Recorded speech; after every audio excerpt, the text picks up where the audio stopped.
versus movie. Movie versus movie. Movie versus movie. Movie versus movie. Hello, everyone. Welcome back to another episode of Movie versus Movie. Both the hosts are here, Nick and Patrick. We're back again. It's the end of the summer. We had a crazy one, and not only do we have a ton of stuff that we did, but we finally watched Thelma and Louise and Butch Cassidy and the Sundance Kid. Patrick, how have you been? I've been good. You know, we're a couple busy guys. You know, Yeah. we're just a couple of culture boys and living in the culture, absorbing it. It's a crazy time. yeah, but we're back and yeah, no, I've been good. I'm excited to talk about these movies because Yes. I don't know, it's for me. Well, do we want to jump in and introduce? Should I go ahead and Yeah. straight let's up? do it. Or no, Let's- you already said it, didn't you? I'm sorry. Yeah, I'm but all did over we the say map. what the pairing theme was? I don't think so yet. Right. So the theme for this month was Bandit Duos. Mm-hmm. And we, as Nick said, we did Butch Cassidy and the Sundance Kid and Thelma and Louise. Both Southwestern American Southwest movies. But we, I had seen Butch Cassidy a bunch of times as a kid, but I hadn't watched it in a while. And I'd never seen Thelma and Louise. So Did not know I don't. that. Yeah. Had you seen either of these? I hadn't either, so this is going to be a really good talk. Had you seen either of them?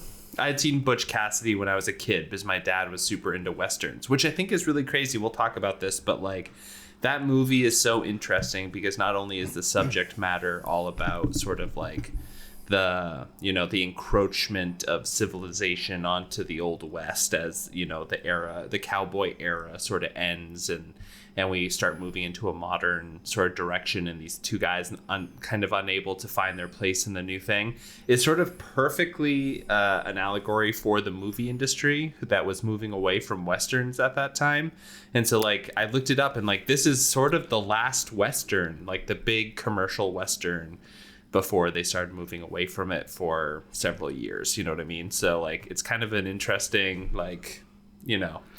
comparison. Yeah, that's a fascinating read on it. I didn't know. Yeah, I don't think I've seen some of the big Westerns, but I don't feel like I'm super well versed in Westerns. But like it's a funny thing because I feel like my impression of Westerns, which maybe it's the Westerns that are like culturally relevant, are the ones that do something a little different. I feel like a lot of them are about kind of the are elegiac and like are about like the closing of the American West, but maybe part of it is just that there was really never there was no like golden period, like the thing that everyone yearns for never really existed that much, and it was always kind of shifting and changing, and it's just cigarette commercials. Yeah, exactly.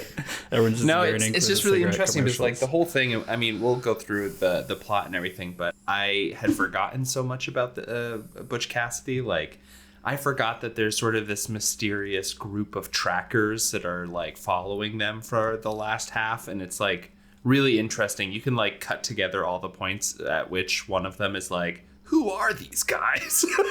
Yeah. There's like, they say that constantly throughout the latter half of the film, being like, what is going on? Yeah, no, I'm excited to dive in on that because I think it's super interesting. I guess though, from a Western perspective, if you watched other Westerns as a kid with your dad, are there other ones that stuck with you that you would be interested in watching again? Oh, totally. I mean, I like Westerns.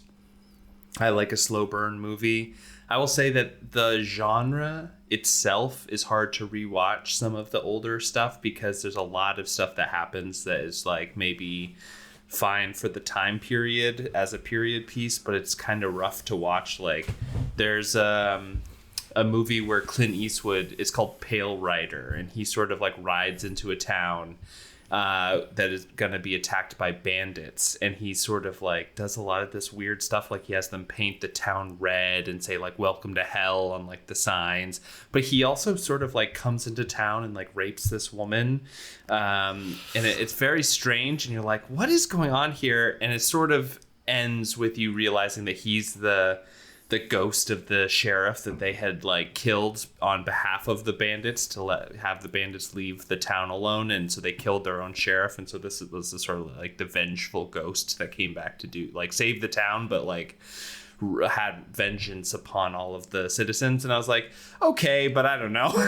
Like the ones that really stick with me are like The Good, the Bad, the Ugly, For a Few Dollars More, like, you know, the classic spaghetti westerns. I think that like if we want to do something that's more modern, a modern take on it, I've heard 3:10 to Yuma is an incredible version of like a modern western. It has a Christian Bale and a couple of other really great actors in it, so like I'd be down to do that for the first time. But yeah, I think that it's like kind of a mix, because some of my favorite westerns are actually kind of like mixed in with sci-fi. Like Cowboy Bebop as a television show is just like such a great western, kind of mixed with noir a little bit. So it's kind of all over the place, but I would watch pretty much anything again. Yeah. I think we should tee up a conversation for our Culture Boys episode that you mentioned, Cowboy Bebop, because I have seen Cowboy Bebop and love it, but I need to mine your anime knowledge for some recommendations. So maybe a little tease for a Culture Boy. We're going to go deep on anime. Yes, finally the anime episode. But yeah, I think I watched. Yeah, I have blind spots for sure with a lot of the big like spaghetti westerns. I remember watching The Searchers in a class in college or maybe high school, and I know that one's big and important, but I'm like, all I remember from it is the famous shot of the desert, I guess, from the inside of the house, so it's framed with the doorway and everything else, and I feel like that's pops up in a lot of movies, and you're always like, oh, this is the Searcher shot, but I couldn't really tell you much else that I remember from that movie. Yeah, it's kind of crazy because like the thing about the Western in general is that the stories there are sort of Americana legends, and so they're pretty interesting in that, right? But the reason why that they were so popular, in my opinion, was that it was like a really easy way to get a lot of dynamic action on camera, because you have like people riding horses and gunfights and like people being like thrown through windows at the saloon and all these different things that look great on camera, especially when you don't have a huge budget for like practical effects or a lot of stuff that we can do nowadays on computer.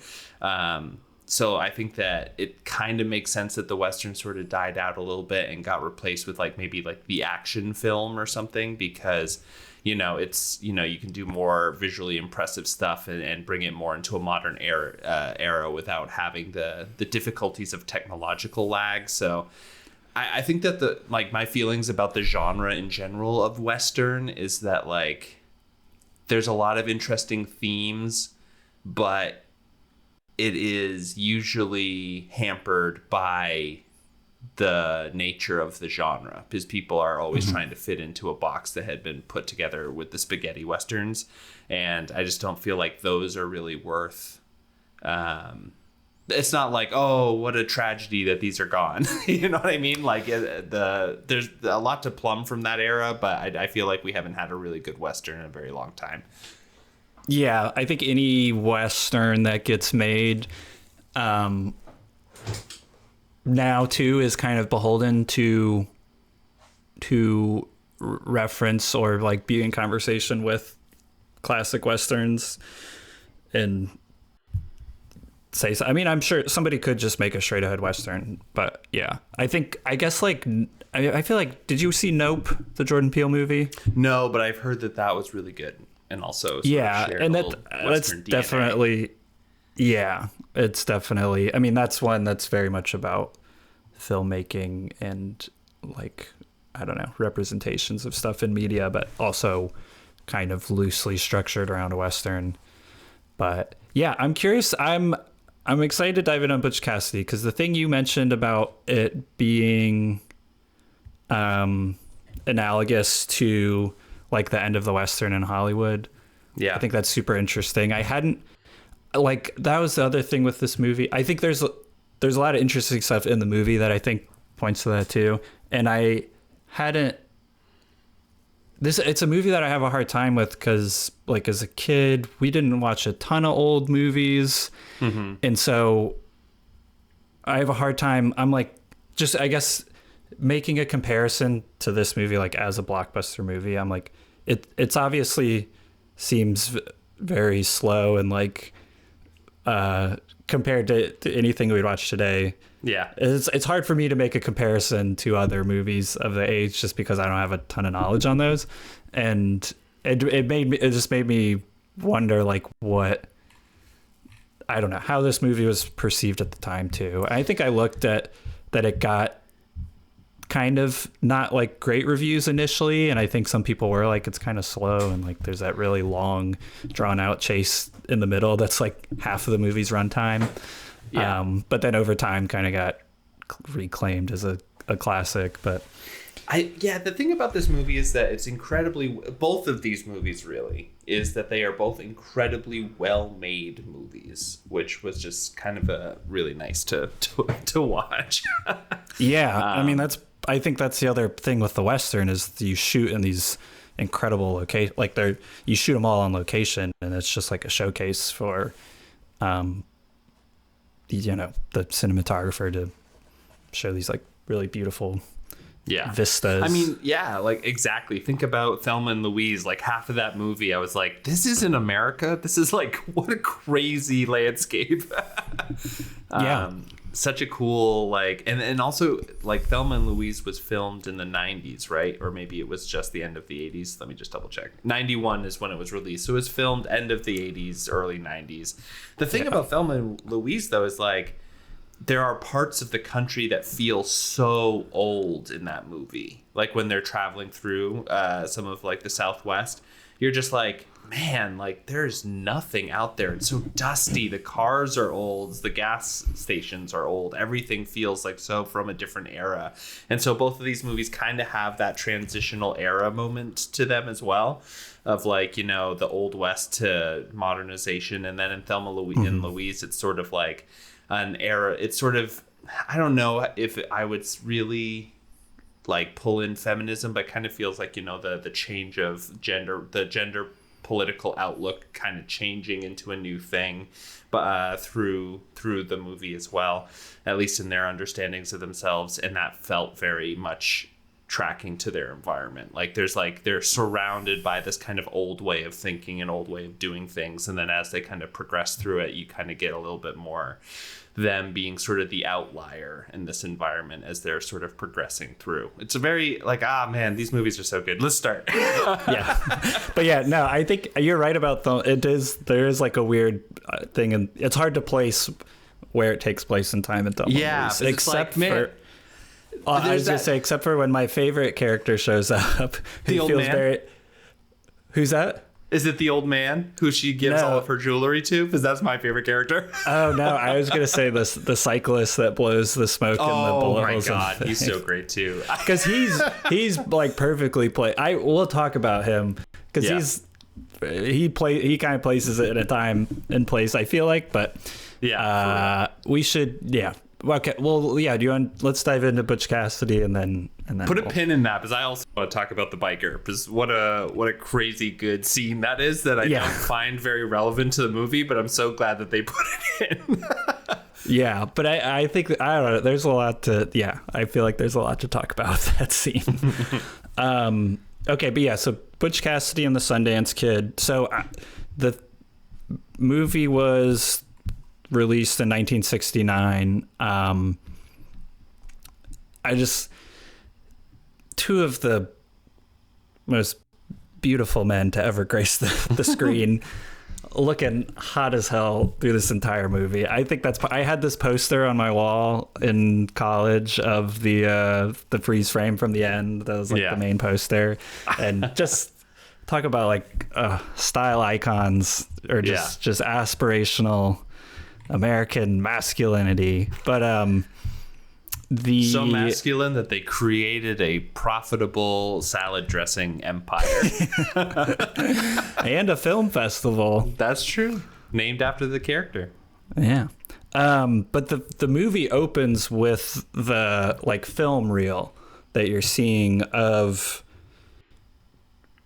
I think we're almost led to believe the real Butch Cassidy and the Sundance Kid, like a period accurate film reel that someone would have gone into a theater and watched, like telling the tales of Butch and the Hole in the Wall gang, which I think that frames it interestingly in this like idea of the story being told through the lens, through film, and I don't know. I'm sure it's been written about and discussed a lot, but I think that just caught my attention when you mentioned that framing. Yeah, and because this was something that I picked up, like I had noticed this too as something of like, oh, I want to hold on to this and talk about. That it's such an interesting thing because, like you said, it is sort of like presented as this is actual old footage of the West, or at least old footage of people portraying the West. And it kind of gets us into I don't know about you, but it kind of feels like it's trying to place us in a time and place, like you were mentioning, but also like a style of filmography that they then sort of do a weird transition to their, like the actual film that they are making, because like the first scene where he's casing the bank and then like they go and do the robbery and everything, like that is also in that sort of like sepia tone sort of filmic style. So it kind of is like a weird way to like transfer us, or at least it's like, this is what we are referencing and this is what we're trying to do. And then we're putting that like feeling that generates on the audience directly onto Butch Cassidy in the opening scene by kind of doing that sort of like tricky visual transition, which I think is a pretty interesting way to start the movie, like you were mentioning. Yeah, because because it goes from that, you're seeing it like you're watching it in a theater, and then that first scene is this like a short film essentially introducing the characters, but it's shot in that like monochromatic sepia tone. It's also like they're doing crazy stuff with the lights in the shot. It's almost like avant-garde. Yeah, the way it's shot in this first section. And yeah, I think you're introduced to Butch. He asks the guy like, "Hey, what happened to that bank here? Like they rebuilt it. It used to be so beautiful." And he's like, "Oh, it got robbed too many times, so they had to rebuild it." And he's like, "Small price to pay for beauty." And then we're introduced to Sundance. He's playing cards with these guys. It seems like he's probably cheating. I think he's definitely cheating. The guy basically calls him on it, challenges him to a duel, and then at some point, I think, does Butch call him like, "Hey, Sundance"? He says something to him, and then the guy's like, "Oh, I didn't know you were Sundance." Yeah. So it's like, so it's the like end of an era. Like they already have a career behind them and a history and a legend to them. It's also interesting because like they are legendary outlaws, but like Butch Cassidy's gang, the Hole in the Wall gang, is actually, I was looking into just like the history of it. They are actually using the name of a gang that came before them that was called the Hole in the Wall gang that got like basically rustled up and caught. And then when they started their gang, they just took the name. So there's like a lot of duality there too of like, because like he's coming back to the gang sort of in the movie, and there's like the kind of struggle for leadership, but then there's also like you were saying that these people are legends, but they are also kind of using reputation from before them in like this mythical era that they are still trying to like protract the ending of, so that they can continue to live in a specific way. It's just like, it's very well done. It's very smart. Yeah. Well, that's super interesting too, because I think the character of Butch it's Paul Newman, who's like probably the biggest movie star of his generation. Yeah. And the character of Butch is basically, he's the face. He's basically putting on an act, because you learn at the end of the movie that he's never actually shot anyone. Yeah. And so obviously he's partaken in these robberies, but like you said, they're taking the name of this other gang. It's all around this like mythos, and through the whole movie, I mean, I was trying to figure out how to describe it. Like because remember in this movie, I'm like, these are just the two like coolest guys in the world.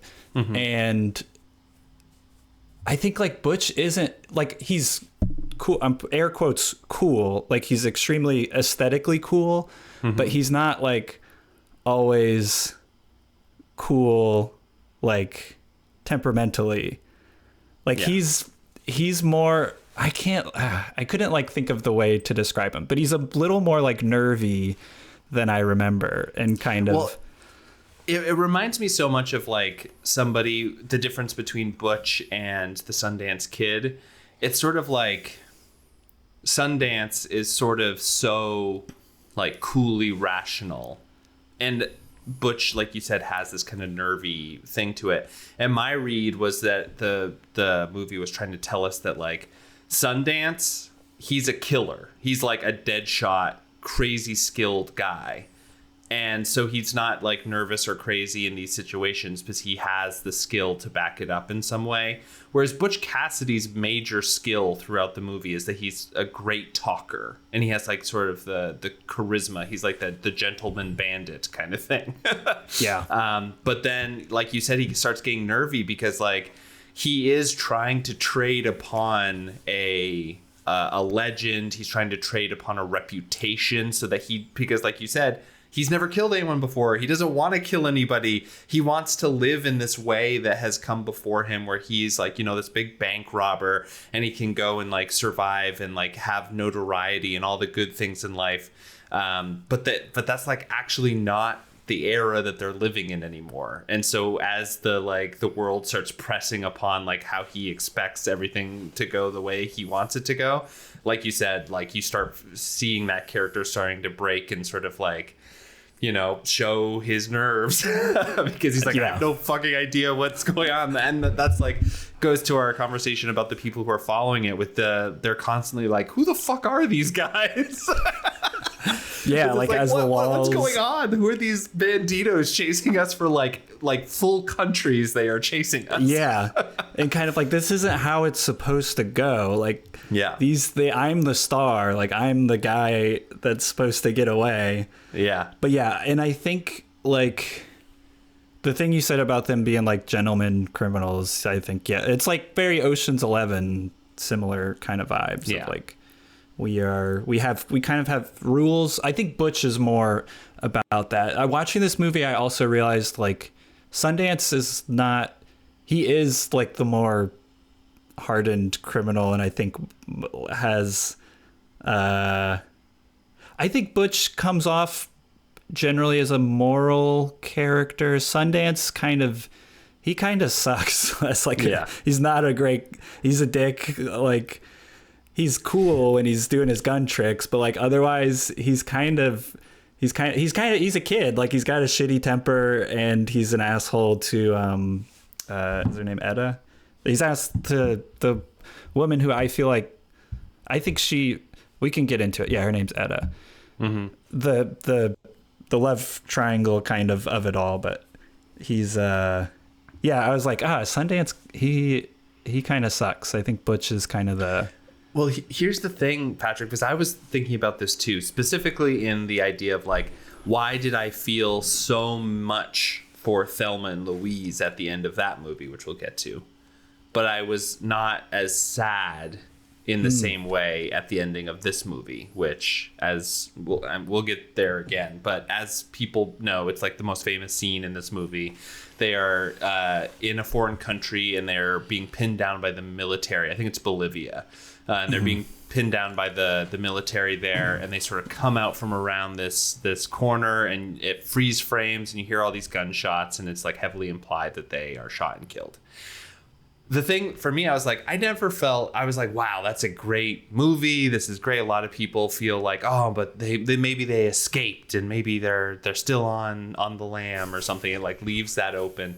But I think it's because the reason why people aren't like, this makes me so sad, is because both of them are huge dicks.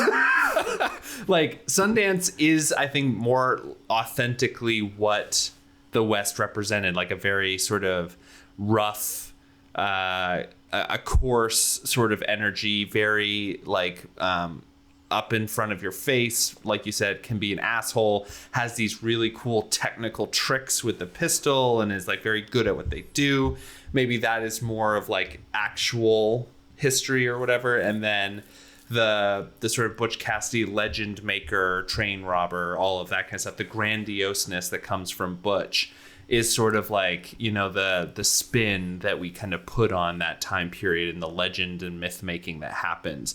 And so like they're very representative of sort of like, you know, this old way of thinking, this old way of living, dying out. But same, like I said, with the Hollywood stuff, like the spaghetti Western genre was ending, and you have like the representatives of those in the characters as well, of like, you know, the old kind of anti-hero Western character in Sundance, and then the white hat sort of, you know, Texas Ranger style, like Butch Cassidy.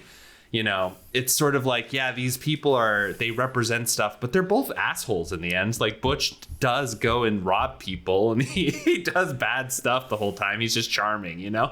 Yeah. Two sides of the same coin for sure. Yeah. Yeah, I think that's accurate. But yeah, so we have that first scene, introduces the characters, then we shift into, you know, full color picture, and so they head back to the Hole in the Wall gang. They're at their little camp out, and we kind of meet some of the crew, and the big guy Harvey, who Logan is played. What were you saying? His name's Harvey Logan, so I was just saying Logan. Yeah, he is played, I'm pretty sure, by the same guy who plays Lurch in the original Addams Family. Little nice. tie back to our last episode. but yeah, I mean, he's an absolute large man, a tree of a man. But these are the scenes that I remember from as a kid, where Harvey challenges Butch for leadership of the gang, and Butch is like, yeah, for sure, let's just go over the rules first. Rules? Fights aren't supposed to have rules, and then he just kicks him in the nuts. Yeah, and then he's like, somebody say 1, 2, 3, go, and Sonny's just like 1, 2, 3, go. I do love the two-handed punch where he spins all the way around. I do love that, because I was like, you would have to, you would have to do that to take down this guy. And I think that this is like a perfect example of what we were just talking about too, of like Butch sort of professes to live by this kind of code, you know, like he hasn't killed anyone, all that kind of thing.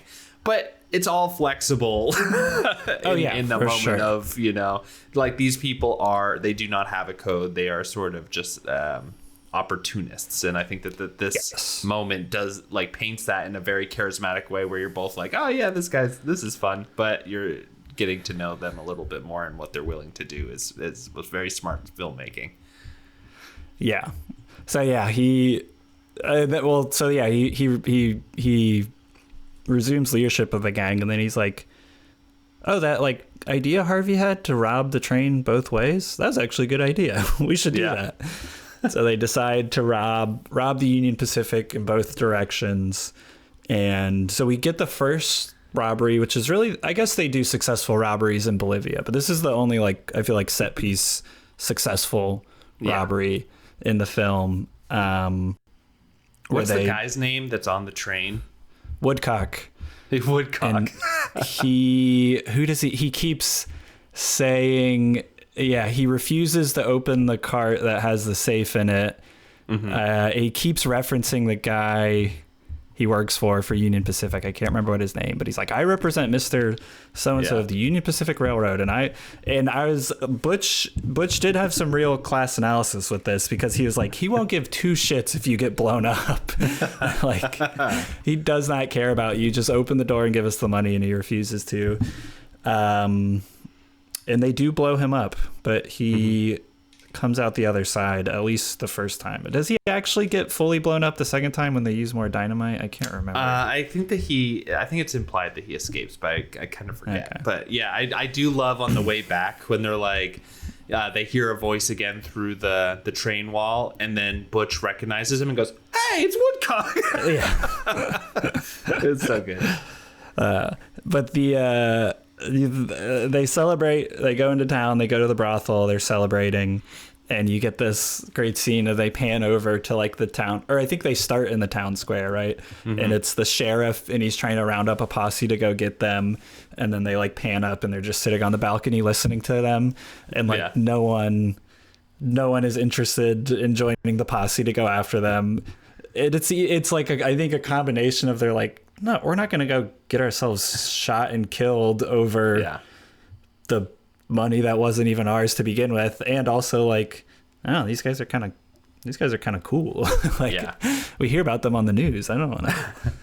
Well, let me ask you this, because like this, I feel like is a very much in the genre of like you said, Ocean's 11, or like a Robin Hood, you know, the gentleman hero sort of like mythos, right? Where it's like they steal, but only from bad, faceless mega corps and stuff like that. But I kind of feel like that this movie holds that tension within itself, because like you said, this first section where they're successful, nobody wants to chase them, they have this reputation and everything. It feels like, yes, exactly how a gentleman thief narrative should go. And then later in the movie, when it is different, and they comment upon that several times, it's like, oh, this is like the reality of those myths.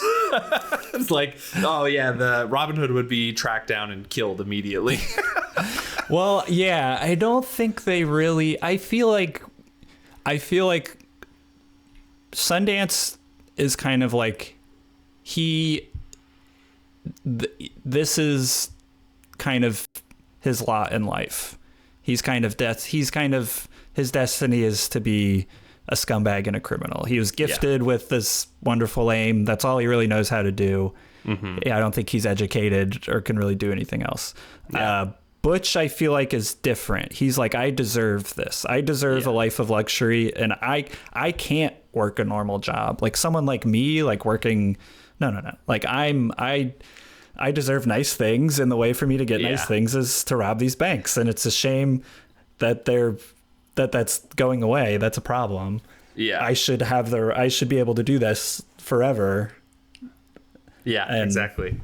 Yeah, so because it's like never. I mean, you get the thing with like Woodcock but then they go to Bolivia and they're just like knocking off these small little banks, or like the payroll getting delivered to these workers and stuff. So you're like, there's nothing really moral in that. They're just trying to maintain their lifestyle in a different country. Yeah, and I do feel like that is such an interesting point of like this, like the maintaining of what they say they deserve, which I think is really interesting too. Because like what a great socio-political commentary on that kind of era too, of like, you know, the Civil War has just happened. People are sort of finding their place within a new social order. They are like technology and modernity are like reaching out to grab these like territories that have been super, sort of otherwise lawless in a lot of ways, at least in the popular fiction. And we are seeing them sort of like go from this sort of glorified idea of what the West was into then what what happened to it with the encroachment of civilization. And then they go somewhere else to try to, like you said, to try to kind of continue living that way because they cannot adapt to this new modern society and what is expected of them. And then you see that, like you were talking about, it just like degrades it, instead of it being like these glory-ridden, huge robberies that are like super dramatic and interesting and funny, and they get these huge payouts. They just end up robbing small towns. You know what I mean? So it's like, what an interesting sort of fall, because it's like there's, even though they continue doing the thing that they say that they want to continue doing, they can't even really do it in the same way because there's not this sort of opportunity that allows them to pursue the dream that they have. I mean, it could be read as like an American dream film of like, this is what I deserve. And like, Sundance is like, I have all this natural talent. They're going to pursue it. And then they are never able to achieve the American dream in the way that it has been set out for them. You know what I mean? Yeah. There's no like end point or real exit plan that they can get to. But what did you think about the transition of locations from like the West to Bolivia? Like, what do you mean? Like, just like story wise, and also just like, how did it affect the film for you? Because it's like kind of interesting that they're going to this new location, but like the Western film is so location specific. It's in the Old West. And instead the filmmakers were like, this is a Western, but it's in Latin America, it's in Bolivia, and it's going to be like all the imagery still kind of tracks the same. Do you know what I mean? It sort of like kind of feels the same as the Old West, but definitely isn't. Yeah. I don't know. Yeah. I think, like, to the extent the movie is trying to try to tell a true story, this is what happened with them. They did flee to Bolivia because they were getting chased. So I'm like, I don't know if it's like I feel like the movie gets a little bit of like comedy of errors out of it because they don't speak Spanish and they're having a hard time telling people what to do in the bank and stuff. And I think there's something to like where it ends up where they're like, oh, we're not just gonna send like our best sheriff after you. We're calling in the army and we're just gonna blow you to pieces. And like, you can't, I don't know. There is something that's like the line ends here because they're just like, no, we're sick of this shit. We don't tolerate this kind of stuff. Well, I don't know if the movie's trying to say that because there is like also it's kind of like, oh, it's they're, you know, things are backwards and impoverished here. But I think there is something of just like, so I don't know. Yeah, no, I think you're onto something, especially with the sort of like, because the army, the military sort of plays such a strange role in this film. Like they continuously, when they're talking about going straight, they're always like, let's just join the army. And I was sort of like, but this is the end of the West. So this is after the Civil War. So like, what are they joining up to do? Like everyone's always like, they're going to go fight in Spain. But I looked it up and the Spanish War was not on during the years that this movie was depicting. So I don't know whether that is just like a dramaturgical error or it was more like they are trying to seek their way out and they, you know, they're just like the army, let's just do the army. And they didn't, it's kind of showing they don't even know what, you know, what the responsibilities that they would be taking on are. They're not really aware of the world. Their people aren't fighting in Spain anymore. There's not really a way out for them. You know what I mean? Yeah, I don't know. I was just looking that up too, because the Spanish-American War ended in December 1898, and this is supposed to take place in 1899. So yeah, it might be that of just like that's not really an option that they're ever going to pursue, but it's something that they can say, because I'm sure there have been guys that they've known that went and fought in the war and they never saw them again, but they can assume that, oh, maybe they made it out okay.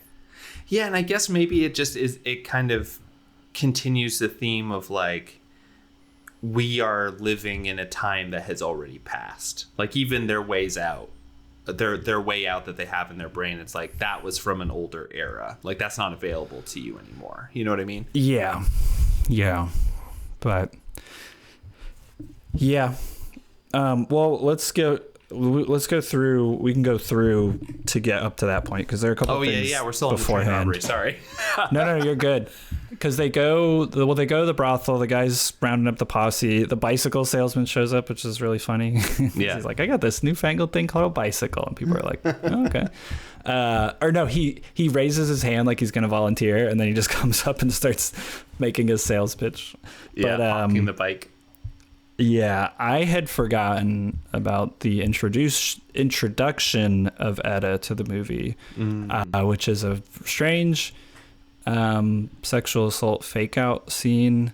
That I was like, I don't remember that part. This is uncomfortable. I was like, you know, we can assume that this is a fantasy that these two consenting adults have discussed in detail beforehand. Yeah. But yeah, we get introduced to Etta, who is the school teacher, lover of Sundance, and so they meet up and spend the night together, but then Butch shows up in the morning and like sweeps her away on the bicycle. And there is this, it's just, I don't know, I found like Butch's character to be to have more depth to him than I remember, and I think Sundance is to have less, because I was like, oh, this is interesting because it's not clear to me. It almost seems like cool with it. Yeah, and then like I think she seems to love both of them. I don't think Sundance loves her, and I think Butch might love her. Yeah. And he seems, I don't know.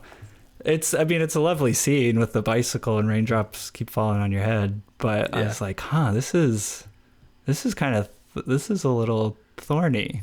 Yeah. More than I remember. One of the best lines in the movie, and when she's like, I'll go with you to Bolivia and I'll clean your clothes and I'll cook your meals, but I'm not going to be there when they kill you. And I was like, whoa. She's like, I'm skipping that. I don't have to watch it. Yeah. And which is funny because that's what happens with the audience too. I guess in a way she is sort of like our stand-in, because we sort of do end up kind of loving these characters in a strange way, or at least attached to them. And we see them through all of the thick and thin of their lives, but we don't get to see their deaths, which I think is pretty interesting. Mm-hmm. And she also, I think it's later, it's maybe right before she leaves, she's like, I'm 26, I'm single, and a school teacher. She's like, it's basically the bottom of the pit. And you're like, oh, you're doing great. You're doing great, kiddo. You're a school teacher. That's awesome. But yeah, so it's like they're kind of, you know, this is them enjoying their spoils, though, of this first robbery. This is kind of, we get to see, this is like the high of them. They're hanging out at a brothel. They're technically on the run, and they get to spend some time with this woman that they are both involved with. And then they go back to rob the train the second time. They bring more dynamite this time, and you get kind of a punchline out of that where they blow up the entire train car and all the money's raining down. You think you used enough dynamite, Sundance? And then this other train car rolls up, and then it's like the gates open. I think it says something on the side of the train, and it's like the doors open, and it's like a gunshot, and there's just like, pew. These other 4 or 5 horses ride out, and then I wish I checked the timestamp, because it might be more than half the movie's runtime from that scene to, like, I would say the end of the chase, in quotes, of like them jumping into the water. Maybe it's not quite half the movie. It's a long time of this drawn out chase, this is my favorite part of the movie. I was just like, I think it's just because it's basically, these guys come out, they get on their horses, and then it's just like, that's it. They're on the run now. It's like, have you ever seen the movie Heat? No. It's the whole Heat. Similar. The whole conceit of the title Heat is that in order to be a successful bank robber in that movie, you have to be willing to drop everything in 5 seconds. As soon as you feel the heat on your back of the cops coming to get you, basically, you got to be willing to drop everything in your life and walk away from it to run away, essentially. But yeah, so you get this long, drawn out horseback chase where they split off from the other guys, and it's basically, you have these distant, for the most part, these distant faceless riders pursuing them, and it's a lot of scenes of them riding across a landscape. They stop, they sit for a minute, and they're like, you think we lost them? Who the hell are these guys? Who the hell are these guys? And then, like, someone remembers at one point, they're like, wait, wasn't there that tracker that, like, everyone said was the best tracker in the world? They're like, what was his name? Yeah, they really start mythologizing about them, even though they don't even know who they are, and they really kind of build this, like, tension of, oh shit, we have, like, the best tracker looking for us. It's like Lord Baltimore's the tracker, and then Joe LaFour's, they're like, wait, he always wore a white hat, and you can, like, just see in the distance. I don't know, I just think it's cool, this idea of these, like, specters that are kind of chasing them that they think they have some familiarity with, but they don't really know, and they're kind of like superhuman in their ability to keep up with them, and nothing they try to throw them off their trail works, but they never really get that much closer. They're kind of just like at a distance the whole time, and you just get to watch them like traverse these really beautiful landscapes in the West. And I was like, I kind of like this, like, yeah. It's so beautiful, like you were saying, and it's also like, I think more movies should take this approach to, like, kind of villains, I guess. Puss in Boots: The Final Wish also does this, which I enjoyed that movie too, but of like this sort of thing that represents the end, whether that's death or the end of the movie or whatever it is kind of following your character, and you just sort of see from a distance what the kind of like looming fear that they represent. I think that is such a smart filmmaking trope that I wish more movies did. Yeah, because there's no villain that has a real like face in this movie at all. The villains or the antagonists to them are these trackers, and then it's Mr. E.H. Harriman of the Union Pacific Company is the guy who ultimately they find out he hired them to finally track them down once and for all, because he's had it. And they're like, he's spending more money to track us down than he ever spent. And they're like, that's not the point, though. This is you did a moral injury to him. Yeah. And this is also like because they have this too where they're in Bolivia and they're trying to pull off the bank robberies and they can't. And it's Etta, right, who starts teaching them Spanish. Yeah. And so she's teaching them Spanish enough that they can actually get sort of like a decent career going as bank robbers in Bolivia.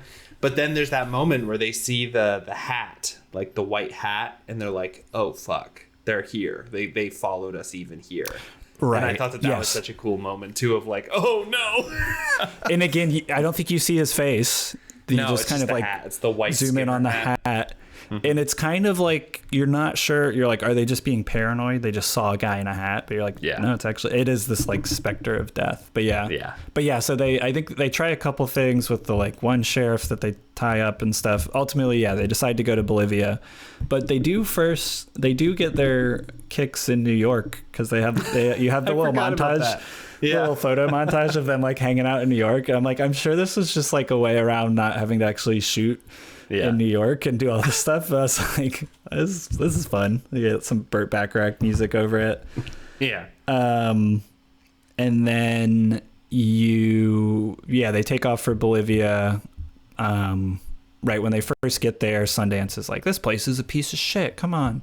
But they start to find their footing. They start to rob stuff, learning Spanish. They gain a reputation as Los Bandidos Yankees. Mm-hmm. And then it's when they see the hat, they're like, I don't know about this. Maybe we should try to go straight. And so they go to work for the mine boss, who I love the mine boss character. Yeah. Of him, like, he's taking them out. He's telling them that their payroll deliveries keep getting robbed. And so he puts them on security essentially for that. Yeah. But he's like, don't worry. Like, no one ever gets shot like in this section. And then immediately it's just like, gets shot in the chest by bandits. Butch and Sundance, again, you kind of have this like faceless shootout where they're just kind of like shooting at no one and hiding from the bullets, and then they kind of get pinned down, figure out how many there are, and they're like, this is when Sundance is like, okay, I'll get this guy, you get those guys, and Butch is like, well, I've never shot anyone. Yeah. And the way keep going. I was just gonna say, so when they actually do shoot him, like the sound of the gunshots and then the sound of the guy screaming, like it goes into slow motion and it echoes out so loud. Yeah. And it's like a really effective.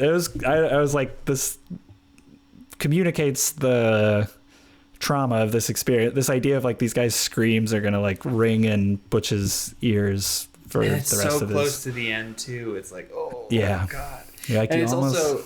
It is sort of like a damning moment, but I also love the dichotomy of them who have tried, they're trying to go straight, but they're having trouble with it. They're still this sort of like, built up version of what bandits are. And even the way they dress, like Butch has that really slick sort of like black suit, and then Sundance has like the white sort of get up going on. And then you look at these bandits that they're like talking to, trying to convince them not to, and they're all kind of like classic what bandits are like portrayed as, like dirty, like maybe they're of a lower class, like poor, whatever it is, and they put these two groups that are nominally the same. They're both bandit groups.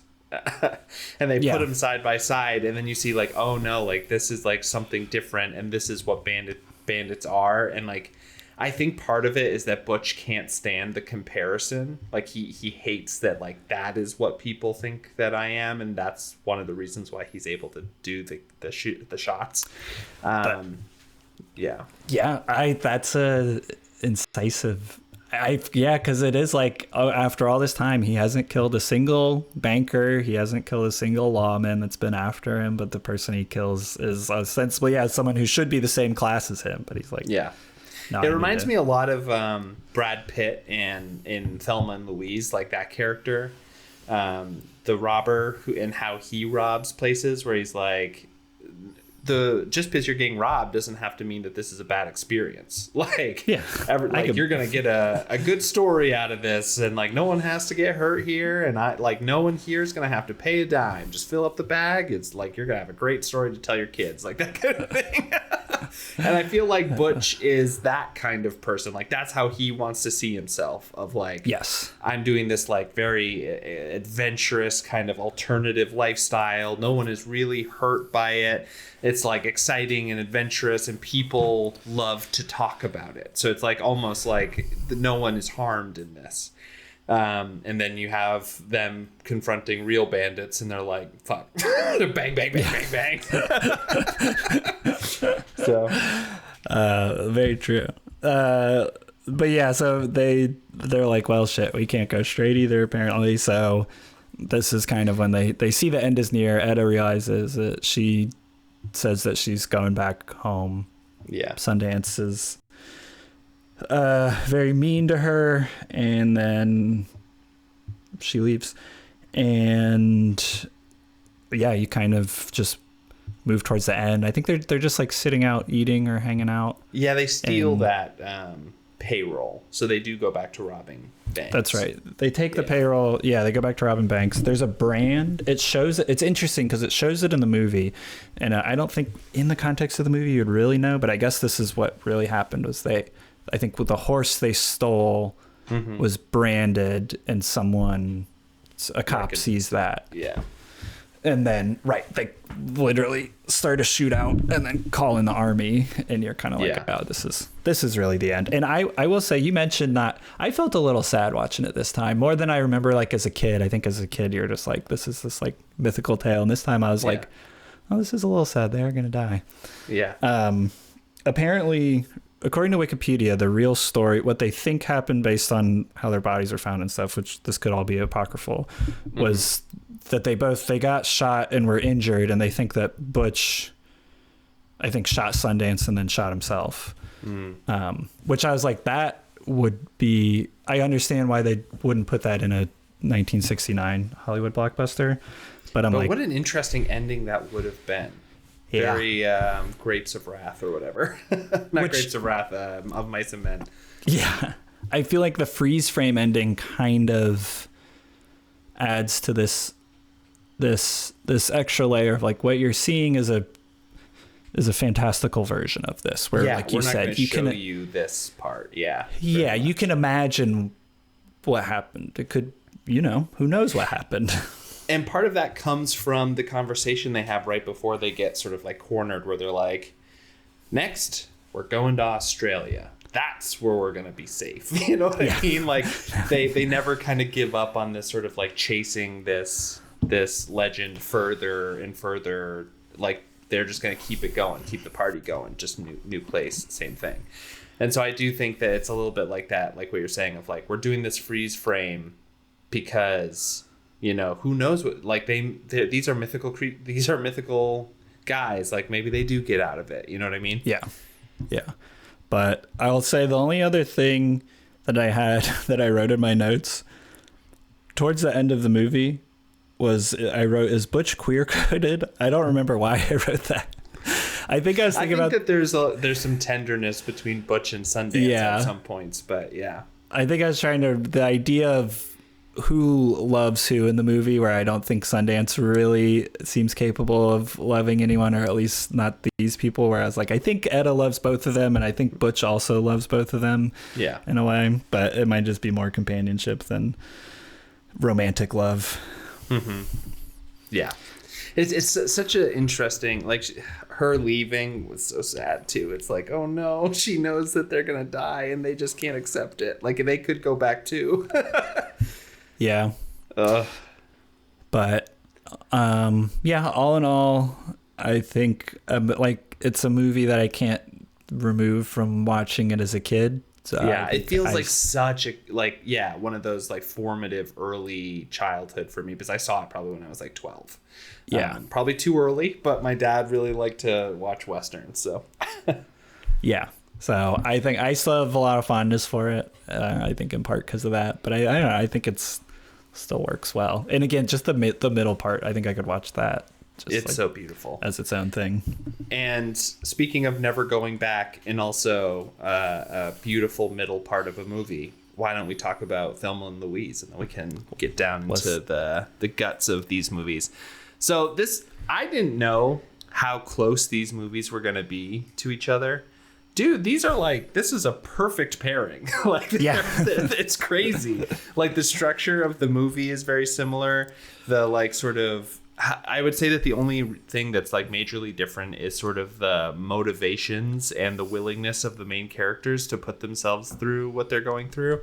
But we'll get to that, I guess. Yeah. I guess I would say the arc too, because Thelma and Louise start, in air quotes, innocent. Yeah.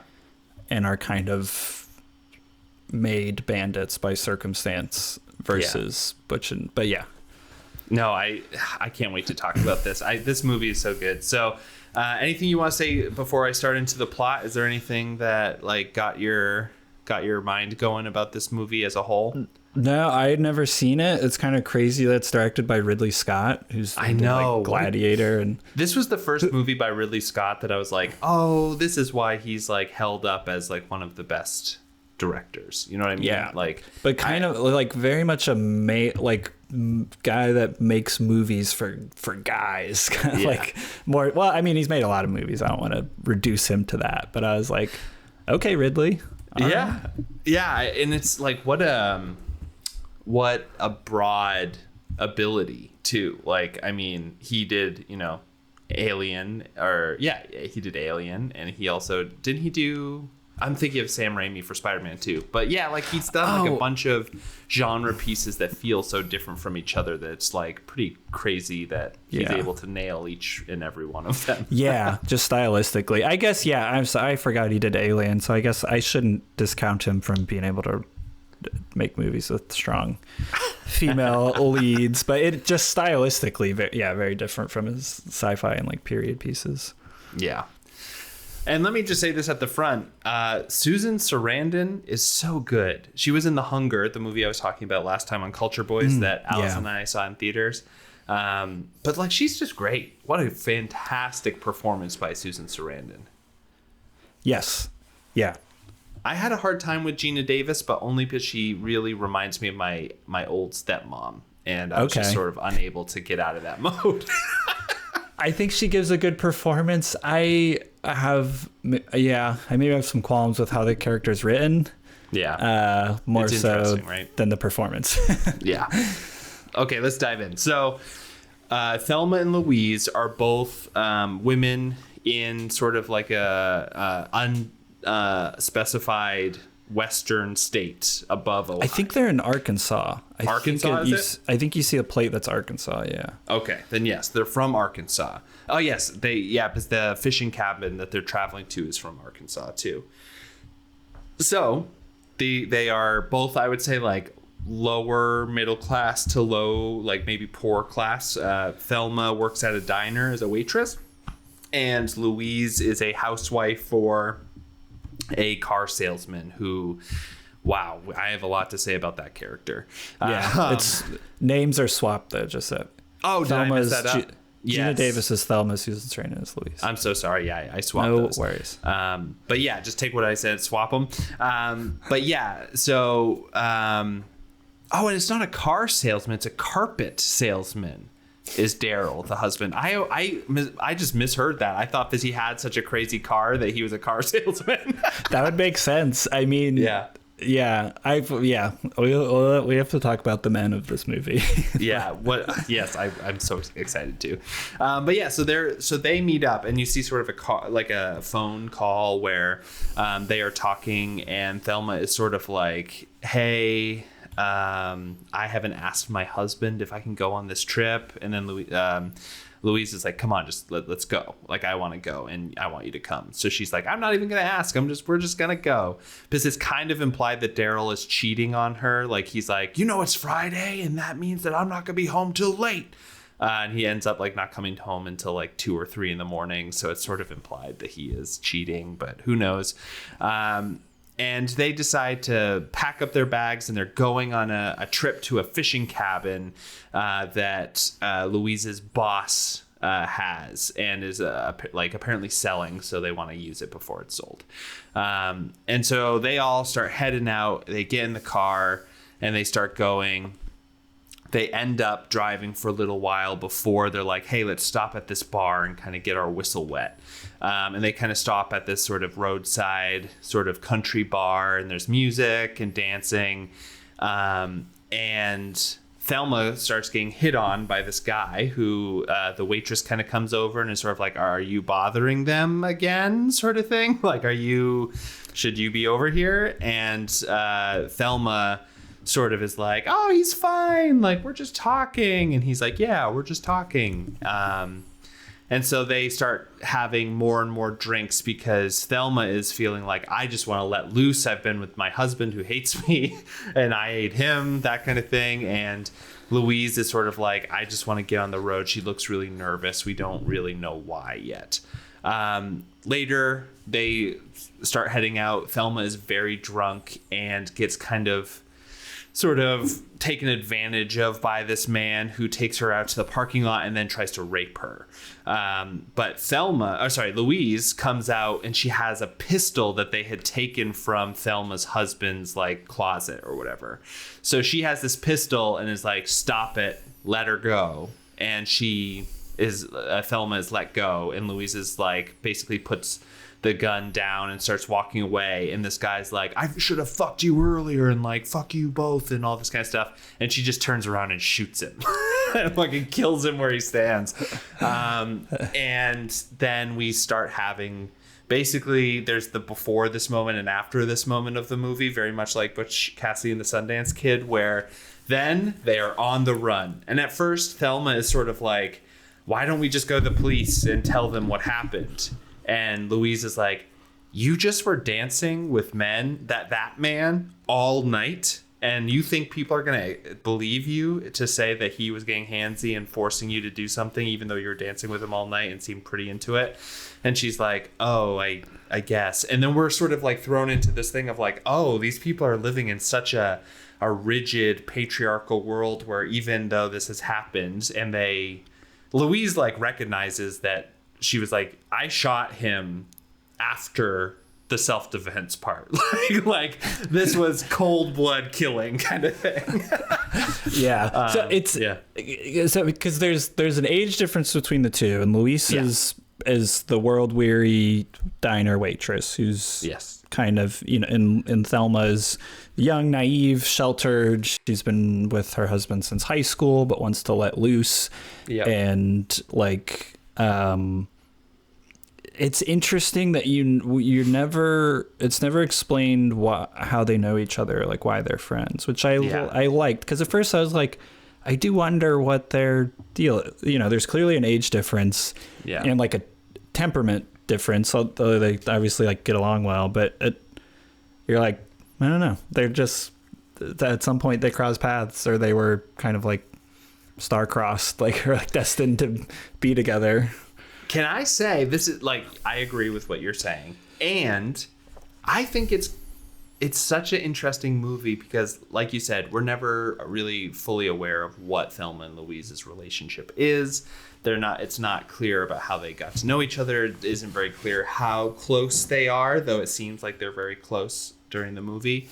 A lot of people read like sort of homosexual, sort of like a homosexual relationship, or like that at least one of them is a lesbian. And like, especially at the end, they share a kiss. And so everyone's sort of like this thing. I don't think that that's part of this at all. Like, I think that, because at first I was sort of like, maybe this is the case, because Louise has during this bar scene sort of a lot of sort of like, hey, don't talk to this weird guy who's trying to interrupt us hanging out. Just talk to me. Like, I'm your friend and we're hanging out. And I sort of was like, oh, is she doing this because she's like jealous of Thelma sort of seeking the attention of these of men specifically?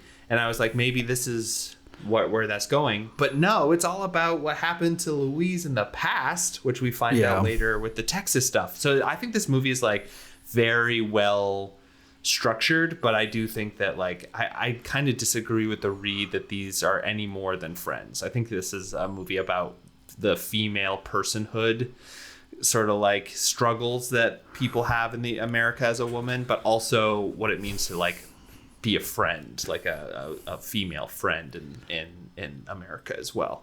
I don't know if maybe you disagree, but that's sort of where I was sort of left at the end of this movie.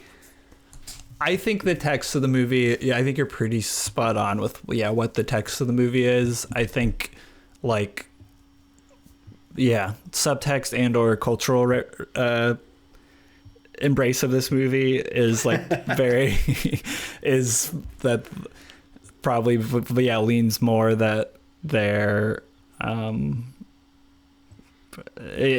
into that. But I do think you're right. Of if anything, it's I mean, the choice of the kiss at the end is really interesting. Mm-hmm. I was kind of surprised that it had that, but it's like, is this?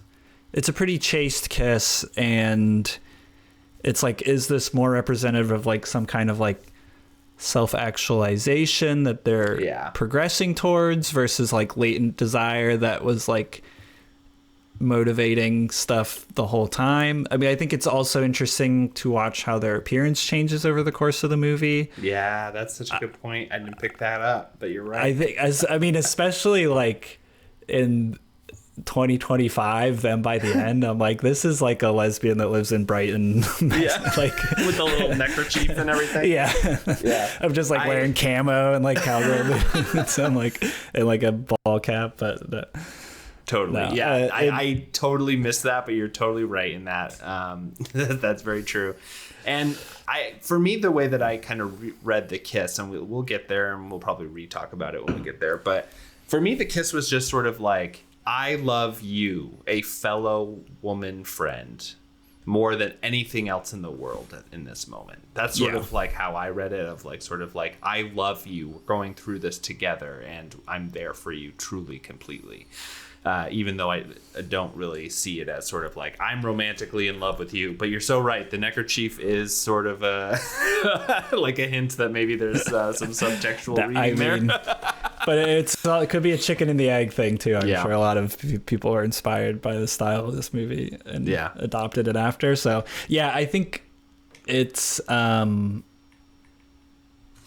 lost my train of thought. All right, let's get I had something and it went away, so we'll go through the plot and it'll come back, I'm sure. So they jump in the car, they get the fuck out of Dodge.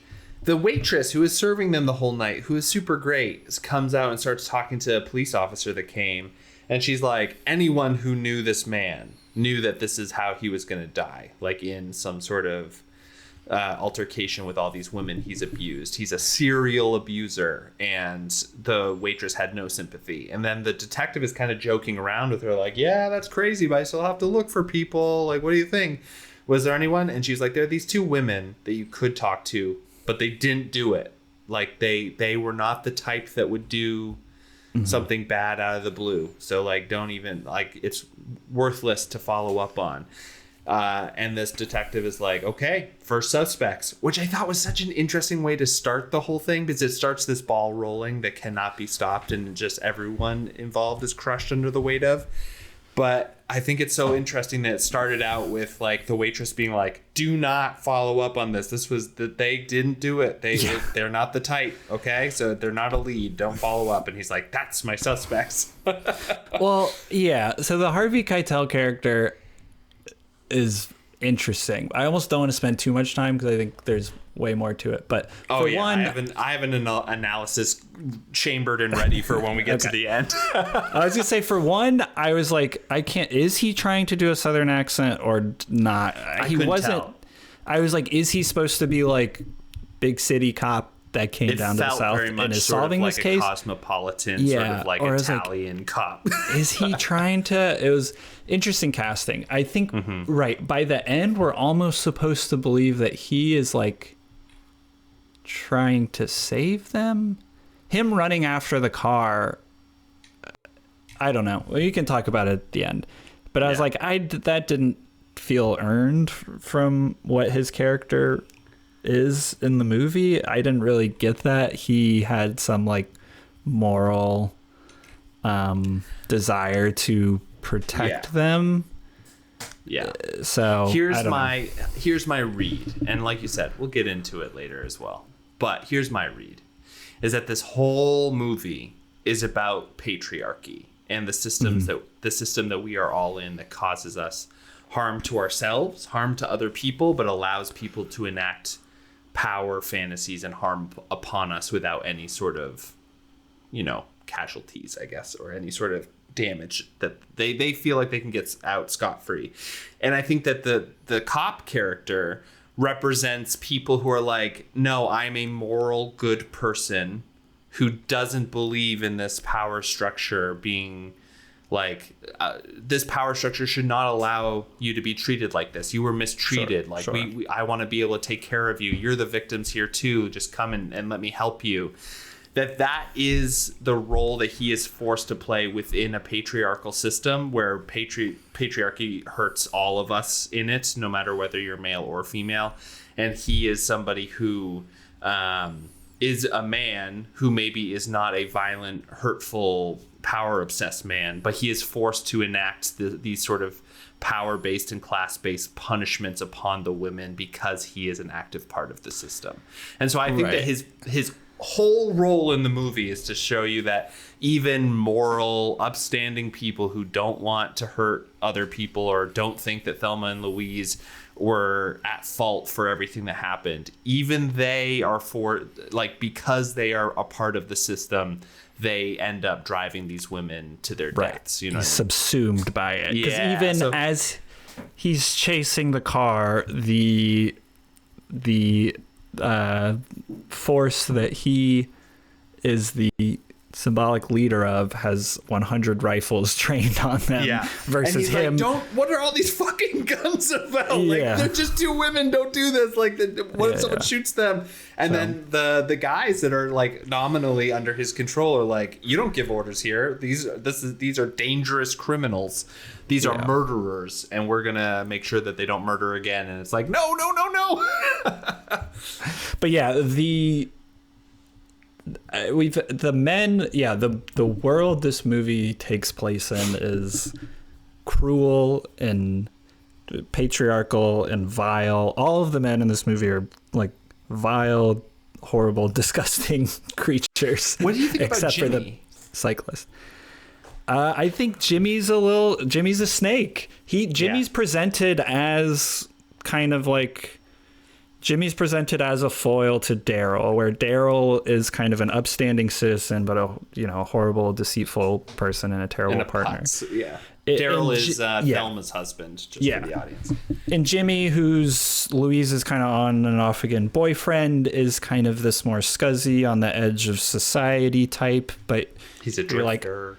He's presented as he's got a heart of gold, and he's there for them. He shows up, gets her the money.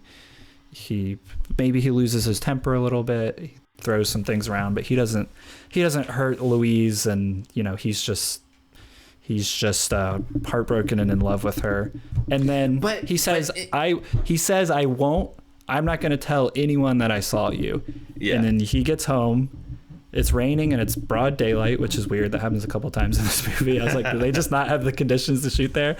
The cop showed up at his house, and then the next scene, he's completely ratted them out. You don't actually see it, but the cops have all the information from him. So I was like, as soon as these guys showed up, he just ratted them out.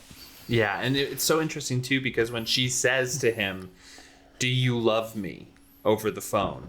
He's like, I mean, what? I mean, yeah, sure. But like, what's this about? And then she's like, click. And I just think that it's such an interesting relationship because it is sort of like, again, it's like you said, it's this guy who is in this patriarchal system where ultimately your loyalty is to other men rather than women. And so like, even though he is like proclaimed all this love and affection and like, yeah, he got broken up with, but he seems pretty good. He doesn't steal any of their money. He does all the things that she asks him. He even proposes to Louise, but ultimately he is exactly what Louise thought he might be, which is just like part of the system. You know what I mean? Right. And somebody who she can't fully trust, which again, oh God, Louise and whatever happened in Texas and all this kind of stuff is like such an interesting core thing, but we'll get there. Okay, so yeah, they are running away. They end up at this like other town essentially, and they're like, we don't have a whole lot of money. What are we gonna do? We have to get the heck out of here. And so then Louise is like, I'm going to Mexico. Thelma, you in? And Thelma's like, I don't know. And they end up going to a gas station where Thelma calls Daryl, who is like, come home right now. Like, what are you doing? And she basically is like, F you. And then Louise, I think, talks to her either now or later. I think it's later. But basically it was like, yeah, he's at home, all that kind of thing. And Louise says, okay, we are going to Mexico then, but we're not driving through Texas. And Thelma's like, how are you expecting us to get to Mexico without driving through Texas? Which I thought was just such a good line. Yeah, and they have this whole section where they're like, oh, we have to pick up a map. And she's like, oh, no, I got one right here. This is a map of Texas. And she's like, no, I don't want to drive through Texas. And she's like, what map? Which, like what map are we getting? I think it's an interesting play on like a Western trope, because I think could be this idea of like, these are bandits, and they, you know, I get this idea of that, like she's like wanted in Texas, which like, and in a sense, like that's kind of what it's like. She's running from a trauma that I think it's made explicit later on that she was sexually assaulted in Texas. Yeah, I think it's right, because she's like, that's what happened to you in Texas, right? And she's like, and then she's like, I do not want to talk about it. Yeah, right. But yeah, so I think thinking of this like force of patriarchy, that like that's more what they're running from than the law. Then it kind of fits the narrative of the bandits of like, I cannot go back there because something is after me there. And again, it's just like in Butch Cassidy, like they are running from the end of an era that they can't fully get away from. And so it's like these two powerful systems that are chasing these characters in both of these movies to their ends, which I think is just, again, what a great pair to have picked. Pretty, you're getting some good analysis here on movie versus movie. But yeah, so then they end up traveling and they find JD, who is played by Brad Pitt. I think it's one of his first roles ever. Like just after he stopped doing extra work, he started with Thelma and Louise, which is great. He's super young, super charming, super talented, very good. But he sort of like gets in with them a little bit, like that he's basically hitchhikes and Thelma is sort of interested in him. At one point she starts like panting like a dog to Louise, who's like, fine, we'll let him come in the car with us. But yeah, two things. Maybe I'm wrong here, because Brad Pitt is from Oklahoma. Yeah, I don't know if I think it's a good performance by him. Yeah, I think he's just a charming, young, attractive man. I don't know if it's a great performance either. I think retract that statement. The affect just feels too put on and too like folksy, where it's just like, but maybe it's hard to, because with the Brad Pitt, you know, now is very different. But yeah, and then I don't know. I mean, I don't want to. I think this is where the like Thelma's character is written is tough for me, because it's like, it feels I don't know. It doesn't, just to have gone through this extremely traumatic thing and then like a day later to be like, well, here's this charming stranger, like we should pick him up and put him in the car. It's like a little, like it drives the conflict between the two characters, but I'm like, I think she's more, I don't know. I think, but I don't know. I know exactly what you're saying, especially because but there's like several times. I mean, there's even a part in it where Thelma is just like, I ruin everything. Wah, wah, wah. And I was just like, then start making better decisions. Yeah. And that's part of the movie. And she kind of, as she becomes like the bandit, like really leans into that. I think it's much better, and I really like her character from that point on. So I guess she has, I feel like they really are trying to hit you over the head though with she's naive and young and like she doesn't really know like how the world works. So you're like, Thelma is such an interesting character, but she is, like you said, naive, young. She's been a housewife her entire life. We find out that she's never had sex with anyone but her husband. She is controlled heavily by her husband. She like is existing in sort of the ideal patriarchal setup where it's like a husband who works and delivers everything that the house could need, and she is there as a domestic wife who will clean and cook and not ask too many questions and try not to be an annoyance to her husband. And it's like, so we start the movie with this sort of like prototypical, this is what patriarchy provides in its highest form of like a system that people can live in. And we see Thelma straining against it. She hates it. And then she starts stepping out of it. And like you said, like it is sort of annoying the way that she has to go through this, but it is sort of like she believes in the system in some way. She believes that, even though these guys are assholes and her husband is mean to her, she still believes in them in some way. And so I think her story arc is sort of like her awakening to the realities of her situation in the world and the awful things that are placed upon her by the patriarchy. But it's also her learning to adapt, to be like, to reject the system rather than to be like, no, what you're supposed to do in this moment is to go to the police, which she says. And Thelma's like, Louise is like, are you fucking kidding me?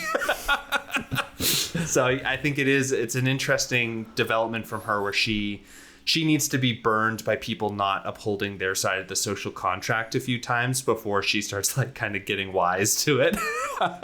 Yeah, I think that's, yes, you said very well. I think what I was feeling of like, it's really, but it is annoying to watch somebody go through it. They have to hit it multiple times to like get there. But there's with Brad Pitt's character, and I don't have the expertise. I'm sure there have been papers and dissertations written on how this movie exists as like a feminist text, because Brad Pitt's character ultimately serves, I guess, to be that lesson in a couple. Well, I feel like he serves in two things. One, like she has sex with him, and like that changes everything. Like her mind is having good sex with a man, like is like part of, I feel like is kind of like part of her liberation in this movie, which maybe, I mean, again, I'm not a feminist scholar, but I know, in some, I don't know. It's, it's very, it's just, a very like hetero view. But then he also is this like corrupting influence that teaches her that the world is cruel and these people are trying to get you. I feel like it's the movie kind of rejecting, it's either third or fourth wave feminism, which is much more about like free yourself sexually and you shall like free yourself from the patriarchy. And she like breaks all of the rules. She cheats on her husband. She sort of morally lets herself free in a way that she's never allowed herself. And that is sort of like, the third or fourth wave feminist sort of movement of like, you can sleep with whoever you want, you can do whatever you want, it's gonna like, you're like allowing yourself to be free and grow. But I think that it's a kind of a rejection of that, because then it's like, but the man can still abuse your trust and take everything from you. It's like you have to still protect yourself. You can't just like give sex away or whatever it is that like you think that would give you some safety from the men in your life, because it turns out they can still do horrible things to you, just like in a different way, essentially. I think that's a good read. And gives the movie more credit in like examining that turn for her. Yeah, because like, so yeah, let me just kind of whiz through this because we've already sort of talked through it. But like, they meet the JD, this kind of like stranger at a gas station. He wants to hitchhike a ride. Louise is like, no fucking way. They run into him again later it's raining really bad, and he just kind of like shows up. He was kind of catching a ride with them, and then like goes into Thelma's bedroom and kind of seduces her, and they have sex, like you said. During that time, Louise is talking to Jimmy, who's her boyfriend, who we've talked about, and she asked him to bring all of the money in her bank account, essentially like wire it here. He does not do what she asks and instead brings it all himself manually with a wedding ring, because he's like afraid she's gonna leave him, which I think is weird because like she has been trying to like get him to settle down and like to commit to her for a while. He's refused. They've been on and off again, like you were talking about. And now when he feels like maybe she is putting up boundaries, he's trying to reel her in with a ring, which I thought was like a really interesting way of like characterizing this man even before we really have heard him speak very much, which is really interesting because like you said, he seems like he throws stuff around, shows some like kind of toxic masculinity, but then also shows some emotional maturity and is like, hey, like, you're right, this isn't gonna work, this is not the right time, I still love you very much. They have like this really sweet moment, and then in the next scene he gets talked to by police and he rats them out. So yeah, like I like your read on him as well. I think that's like such a good call out, that even it's just like, oh god, these women just being disappointed over and over again by the men in their lives. It's just so sickening. It's just so hard to watch, but it's so dramatic and interesting. So yeah, that happens. They like Louise is just like weeping, crying, because all of the plans, she like her entire life savings has been stolen by JD, who like Thelma comes out and is like, yeah, I just got like fucked right, and I love sex now, and like it was always bad with my husband, but great with Brad Pitt. And then Louise is like, that's awesome. Where'd you leave the money? And she's like, oh, it's in the hotel room with the guy who's showering. And she's like, no fucking way. And they run in and he's stolen everything. Oh, my heart fell into my stomach when that happened. It was just so horrible. Yeah, it's such a predictable turn too. Yeah, like, it's so predictable. And then Thelma is like, I'm so sorry. Like, things are going to be okay. And Louise is like, they're not going to be okay. We're fucked now, actually. And then Thelma is just like, okay, you know what he also taught me? He taught me how to rob stores, because he kind of talked her through what he does. But it turns out he's just kind of like a small-time thief. And so she, with confidence, walks into a gas station and then does the whole bit where she's like, no need for anyone to get hurt. This is a gun. It is loaded. I will kill anyone who tries to stop me. But I think you should just put all the cash in the bag. You'll all have a really great story. No one has to try to be brave. None of you are going to be affected by this. The insurance company's got to pay everything. Very Ocean's 11.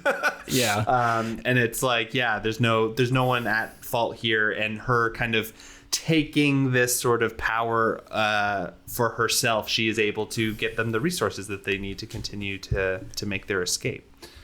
It fits too in the mold of like, being a thief's pretty easy if you're hot, and like between her and Brad Pitt and Butch and Sundance. Yeah, it's like actually, but there is a turn there where it's kind of her being like, it's going to be okay, is kind of presented as her boundless, naive optimism, and you're like, yeah, what is she talking about? And you're like, oh, actually, no, there is this turn where, you know, Brad Pitt stole something from her, but he also kind of, I guess, like stole her innocence and opened her to this world of like, oh no, we can just go and take what we want. And so yeah, she's like, it finally got through like, hey, we don't have to act through proxies or wait for someone to save us. We can just do this ourselves, which is really interesting.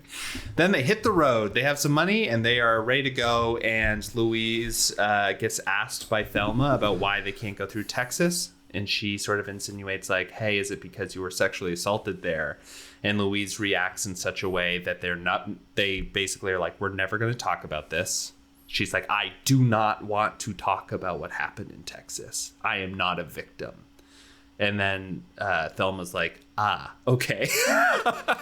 And they kind of continue on. And that's really all we get specifically. There's like a couple of lines later with the cop being like, I know what happened in Texas. I know nothing happened the way you wanted it to. But it's like that person obviously didn't get punished or caught by the police in that situation either. So it kind of reveals why Louise feels so strongly about not trusting the patriarchy and the system of what she sort of... she doesn't trust them to be able to resolve these types of problems. Then they meet the truck driver, who is like making obscene gestures at them the whole time, being awful.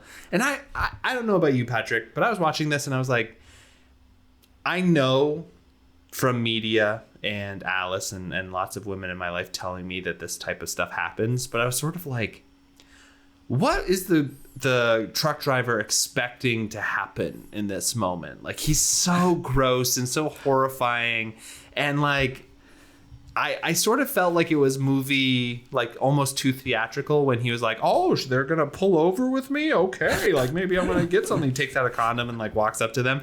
And I was sort of like, he can't actually believe that these two would ever be interested in him. Not only is he gross, but he has basically been awful to them every single moment that they've seen each other for the last like 3 days of driving. Like, I don't know. Yeah, but it's a great payoff. Yeah, it's great. Keep going. But yeah, I mean, I think that part is unbelievable. I think of a hard time I have with this movie is parts of it are so unpleasant because the male characters are so unpleasant. But it's also like, I think this is kind of a little like feels more realistic in some ways about like how men actually can be. Like him being like the vile truck driver isn't the like sanitized version of the like scummy truck driver that you'd get in a different movie. Yeah, I'm like, he's actually like saying really obscene stuff that like probably people like this would say in real life. Yeah. But I was just like, it's very shocking to me. Like I said, it's not like I'm naive to be like, no one in the world is like this. But I was like, what a stupid way to think. It's like not going to further your goals ever at all. Anyway, but during this thing, because it's actually a set of three, like they see this driver and then they pass him and he like is being gross to them, and it happens again later, and then a third time where they finally have him sort of go off the exit with them and they shoot at his truck and it explodes while he's like out of the truck talking to them. So it's a great sort of like, we're seizing our power, we're going to show you violence, you know, because you've been showing all this violence towards us. During that sort of sequence, though, they get pulled over by a state trooper on the highway for speeding, and Louise is terrified that they're going to be found out. And so Thelma just pulls a gun on the cop and is like, hey, I'm so sorry, but you're going to have to handcuff yourself and like get in your trunk. And he immediately, like, he's like this chiseled square jaw, clean shaven aviator wearing like picture perfect image of it's like the T-1000 in Terminator 2, like the prototypical cop. And then as soon as she pulls out the gun, he turns into like a little sniveling little like crying. He's like, I have a wife and a daughter, and like, please don't kill me. And it's just like, yes, this is even the people who enforce these systems are also just like these stupid victims. Even the most powerful seeming men are just like sniveling cowards when they have structural like threats put against them as well. Yeah. Should we talk? I feel like now they put him in the trunk. She shoots the car twice, and she's like, "Why'd you do that?" She's like, "Air holes." Puts him in the trunk, shuts the trunk. They leave, and then it's not even a little bit later we get the scene of the cyclist. Which this guy. It's a guy riding in like a full cycling jersey in the middle of nowhere, like Utah. all of the color to this point has been like browns and reds and like very like earth tony because they're like in this desert and that even their clothes are dirty and musty. And then we see this guy roll up and he's in like slick sunglasses and bright highlighter biking clothes. Smoking a joint. Yeah. Like has a radio on like to reggae on his Walkman. And I was like, I feel like I could work backwards like through the writing process of this where they're like, wouldn't it be great if a guy came up smoking a joint and blew it in the thing? And then they're like, well, it's unlikely that he would stop if he was driving by and smoking a joint. He wouldn't hear the cop. So how would he hear them? He wouldn't be walking out here. Let's just make him a cyclist. And like, yeah, it felt like it's like very heavy-handed, but at the same time, an amazing little vignette. It's like also the only man in the movie that avails himself like in any respect of you. Like, there's one good man in this world. Well, and I think the reason why at the end I was like, why was that scene in there? Because it does not progress anything in any way. It just shows us that the cop is still there and that this other thing happened to him. But I was like, it could be, and this is maybe a little bit of a stretch. So pull me back if this is not a read that you think is valid. But I was like, oh, maybe it's because this person represents people who are under threat of racist systems in our country, because like it is a black cyclist and these women are suffering under a patriarchal system, and it's just like this. Maybe like it felt kind of to me like a moment of camaraderie of this guy going in and the cop like sticks his fingers up through the air holes and is like, please just like go get the keys, they're that way. And then we just see him like lean down and blow smoke into the trunk and hotboxing the cop. And I was just like, yeah, fuck yeah, dude, that rocks. I think that's a perfectly valid and intelligent read of the scene that makes sense in the context of the movie. Part of me also is just like, it was 1991 and they were like, wouldn't it be funny if a guy with dreads smoking a joint showed up and blew weed smoke into the hall? Yeah, totally. But I love to believe that the makers of this movie, I think that like clearly are operating at a level of depth with a lot of the other themes of the movie. So yeah, why not? Yeah. And then, so now we're here. We're at the end. So basically, they have had this call several times now where they called back to Daryl. And I love how Daryl, Thelma's husband, is portrayed as just like he's a child. He's an adolescent. He's just stupid. He's like constantly stepping in food and like trying to act like very prim and proper. But he's obviously like the worst person ever. And all the cops know it. And he's like constantly... And there's a great scene though where they're setting up the phone for him so that if she tries to call, for him to try to like stay on the phone with her so they can track her. And the first time he does it, he's like, hello, really missed you. And she immediately hangs up because she's like, no way he would ever say that to me, like to be nice to me. She's like, the cops are there.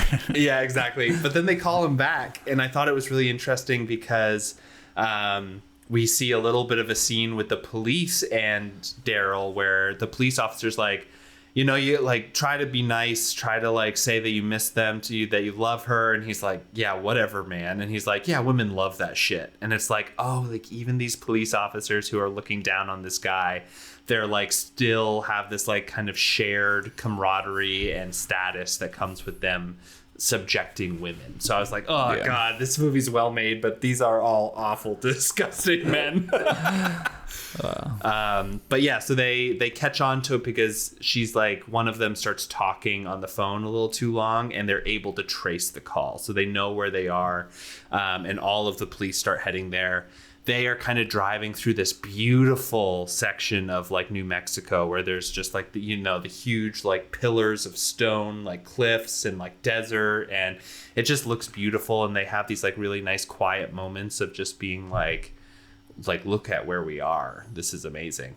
And they start getting chased. So the FBI and everyone starts chasing them. They start driving away, but they get to a spot where a helicopter is following them because they've outrun all the cops, and the helicopter comes in with the detective who's been chasing them the whole time in it. And they get to a ledge, and like you said, 100 FBI get out. They all have rifles pointing at them. This helicopter is over them. and they are looking at each other, and they just sort of are like, what do we do? And they're like, why don't we just keep going? Like, let's keep running. And so they decide, they have this kiss, and they decide to drive off the cliff. And much like Sundance, Butch Cassidy and the Sundance Kid, we have a freeze frame of the car still in flight. We never see it fall, kind of giving us the illusion that like it could have kept going. Like they could continue their escape, metaphorically at least. And then like, the detective is like, why are you pointing all these guns at them? These are just like poor women. Like they deserve help, not threats. And he's like, shut up. I'm not going to let them kill anyone. He like also, runs out after them. Dude, you're the one who's initiated this whole chase. This whole thing is you, man. What do you what do you think you're doing here? Yeah. For a second, I was like, is he going to get shot, like, running towards them? I thought so, because, like, at first, like, you see him run out, and all of the guns are still pointed down, and you're like, oh, shit, he's going to get shot, too, in this sort of moment of all being shot. And there's that great scene earlier, too, where they have JD, the Brad Pitt character, and he's like, hey, listen, by the way, if anything happens to these women, I'm going to make sure that you never are able to live your life. Like, I will make sure that you're in prison in some way because you have forced these women into this situation where now they're criminals. Like, I can't help them anymore. And I thought it was, like, interesting, like, all the, like, hoops that he's jumping through in his head of, like, trying to maintain, like, this sort of morality in a system that's just going to...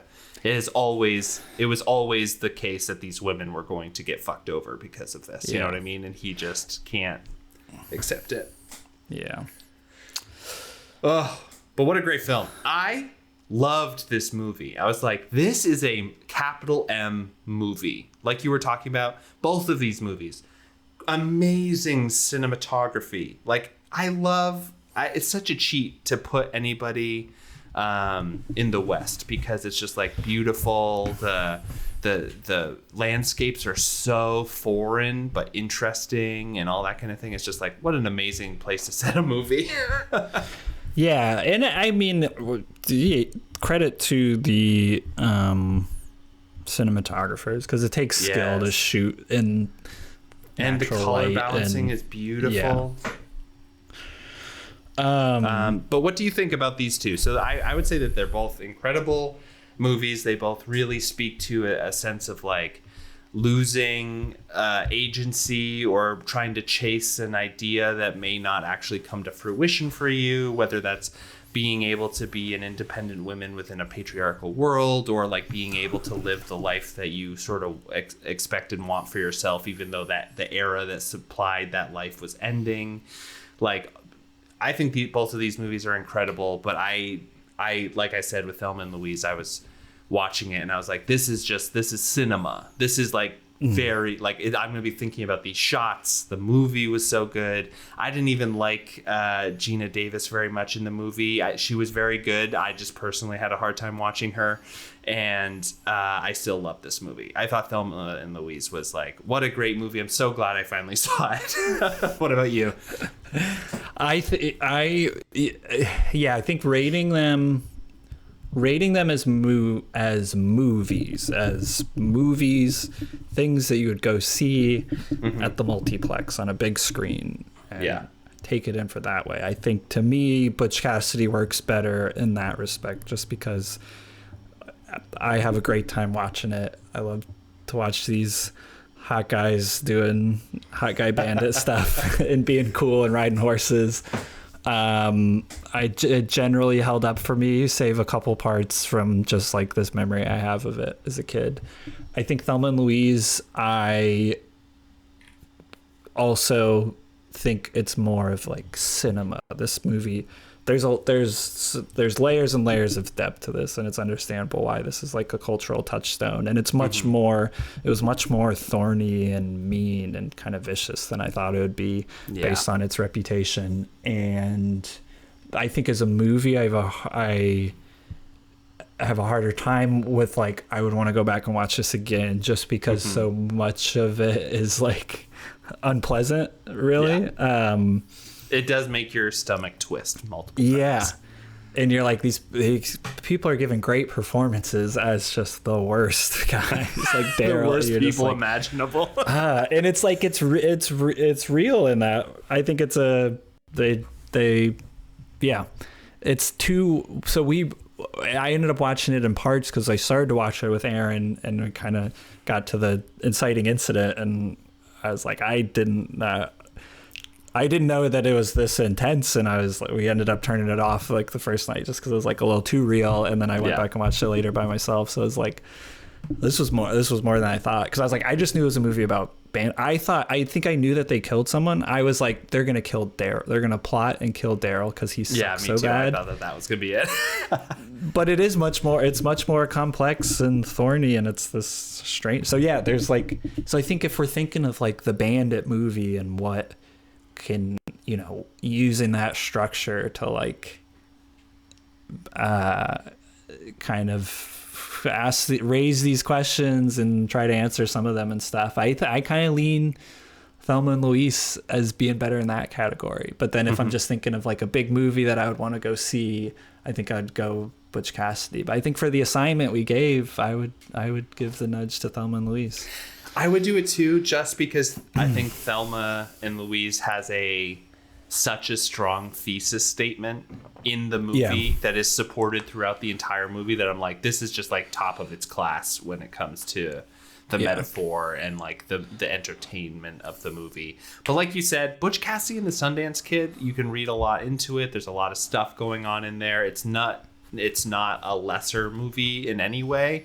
It's just, I think, like you said, it's a little bit more focused on sort of the spectacle and the idea of the Western, and instead of saying something more specific about like our society or our world, it's more talking about like the specific moment and sort of like, I guess there's a lot you can read into it. You could read into it of like the failure of the American dream. You could read into it the sort of like the nostalgia that comes with living through a changing moment in an era, which I think that we all probably like right now. Everyone's I don't know about you, but I see online all the time just like constant nostalgia for the early 90s, and I'm like, most of the kids today were not born in the 90s anymore, so like this is like such a specific weird nostalgia moment for like an in-between time, you know what I mean? yeah So that we can't have anymore. So I think they're both very good, but I just think that my heart kind of goes Thelma and Louise right now. I think I gave Butch Cassidy like a 4, and I think I gave Thelma and Louise also a 4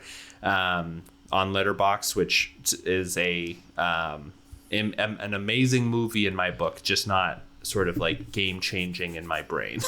Yeah, for sure. I think I gave Butch Cassidy 4.5 because I think I had it as a 5 because it was like in a place, and I was like, I'll notch it down.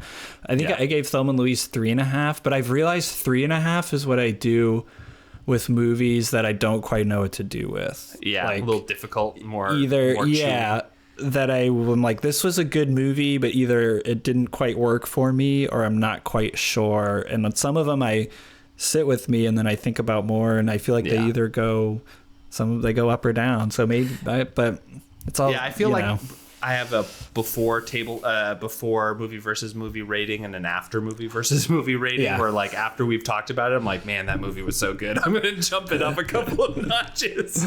Yeah. But cool. All right, so I think we have our winner for this month's theme, Thelma and Louise. Thank you all for watching this Bandit-filled episode with us. Enjoy the movies. If you have movies that you want to suggest, you can use the email that's in the show notes.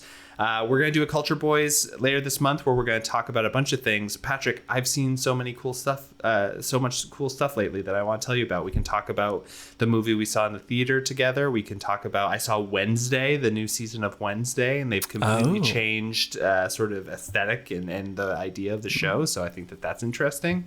And we also have a couple of other things to talk about. So everyone, we'll be back for that. And Patrick, as always, a pleasure. Anything you want to leave our folks with? We also, just to tee it up again, we're going to be talking anime. So this is going to be a supersized Culture Boys episode. Get ready for it. And I recently got a suggestion, but from somebody who I very much trust about anime, of a new anime to watch. So I will watch a couple of episodes and let you know how I feel. Excited. Awesome. All right, everyone. We will see you next time on another episode of Culture Boys. But rate and all the things below, and we'll see you next time. Bye, everyone. Bye. Movie versus movie. Movie versus movie. Movie versus movie. Movie versus movie.